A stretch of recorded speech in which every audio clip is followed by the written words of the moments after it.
else is going on. So the same is true of politics, the same is true of economics in general, jobs and things like that. The same is true of religion, the same is true of being a devotee. If you follow the crowd, the wisdom of the crowd, you'll be exploited, you'll be cheated. You have to reach a deeper understanding, and you can only do that by thinking independently. But, you know, our whole education and everything is designed to stop us from thinking independently. So we have to go against everything that we've been taught to find a real truth. Once you find it, then, like Krishna says in the 6th chapter of Bhagavad Gita, once you attain this, you'll think, oh, there is no greater gain. Once you have this understanding, once you have this realization, you say, oh, that's it. There couldn't be anything better than this. This is the ultimate. So, I guess I talked for a long time. Oh well. See, we don't have the tape in the camera anymore. So now there's nothing to remind me. Well, let's take a 2-3 minute break, stop the recorder, and then come back with questions.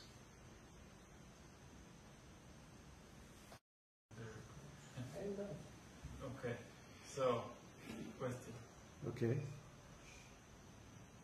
Is the situation which you expressed about ISKCON due to the magic form, magic like Maya, magic form, having influence on both individual and collective souls' karmic wage, and therefore those people are being misled because of an Ashuric demonic influence? Well, there's individual karma. And collective karma is only when a bunch of individuals have a similar karma. There's no such thing as a separate collective karma. What we see as the group karma is when a bunch of people have that karma, and so they actually come together into a group in order to experience that karma. You know, politics is a good example. Now, there are all these people who have the karma that requires them to be exploited by bad leaders. So they go to a certain country, and you know, they take birth in this country, or they travel to that country, and then they go through those experiences that they have to fulfill their karma. And the people that don't need that kind of experience, they leave that place and go somewhere else, you see. So the people who are in these different devotional groups that are making some mistaken misunderstanding of Krishna consciousness are there because they have a certain mentality that requires them to go through that experience. In this case, it's not exactly karma. It's offenses against the holy name, or offenses against the Guru. They have that mentality, that offensive mentality, and because of that, then they have to go through that experience of suffering. It's actually suffering, so that they understand what happens when you deviate from the absolute truth. So, you could say there is some demoniac influence. Actually, in the case of ISKCON and certain other groups, there actually is a direct demoniac influence, which I'm not going to go into. But that is present because those individuals have that particular karma. In other words, let's say there's a certain club, and when people join this club, they have to go through some kind of hazing or something, like a fraternity. So the people whose karma requires them to have that kind of an experience they'll all join that particular club. See? So the people who are required to have the experience of accepting some demoniac influence, because they don't have a clear understanding of the absolute truth, and they make offenses against the spiritual master or the devotees or the holy name, they'll all be required to be a part of this particular organization. Whereas the people who aren't required to have that experience will leave. They'll go off and have whatever experiences that they're required to have. So everything is powered by the individual's karma. There's really no such a thing as a separate group karma. It's that all these individuals have similar karma, so they come into groups together naturally by a spontaneous attraction. It's just like, what was it? People who...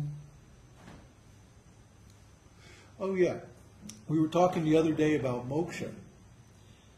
And people who are attracted to impersonal liberation. Well, the scriptures say that this impersonal liberation is actually a kind of punishment.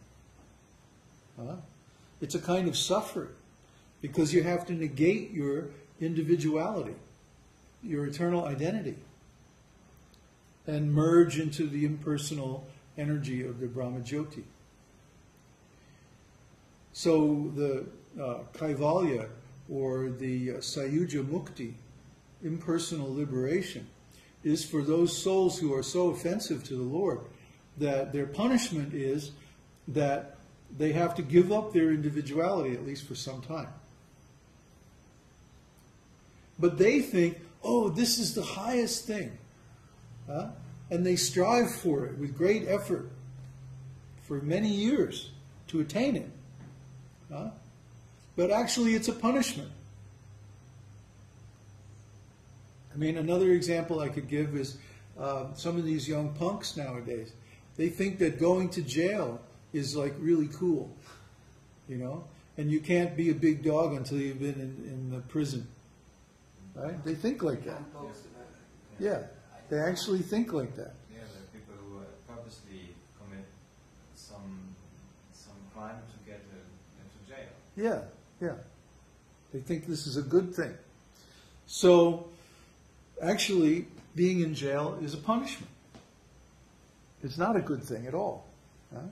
But because of their warped sense of values, they actually pursue it as a goal. This is one of their goals in life, is to do some serious time.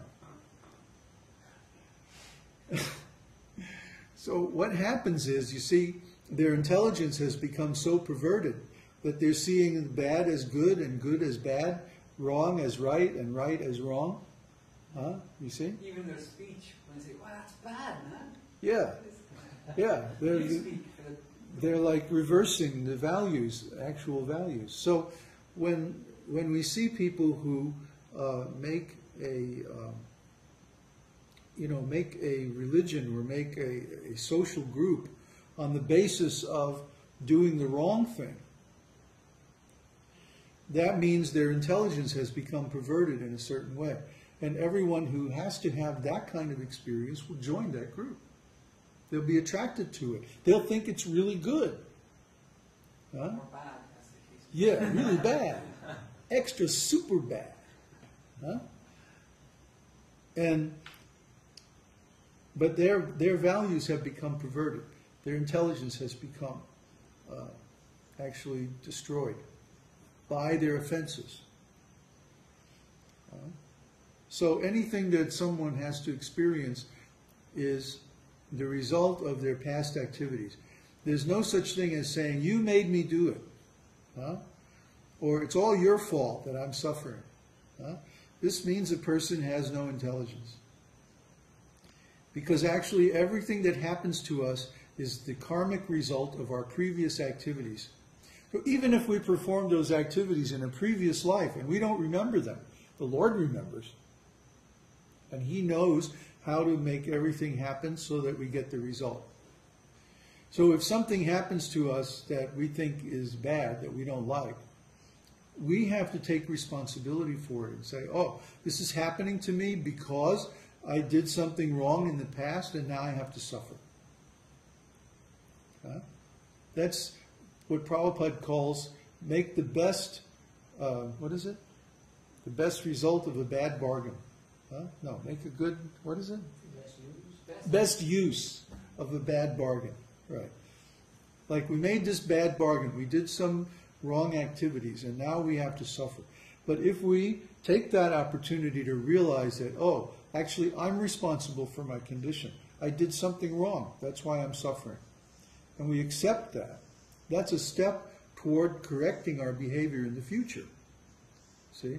So we make the best use of a bad bargain. Similarly, the people who are find themselves in organizations like ISKCON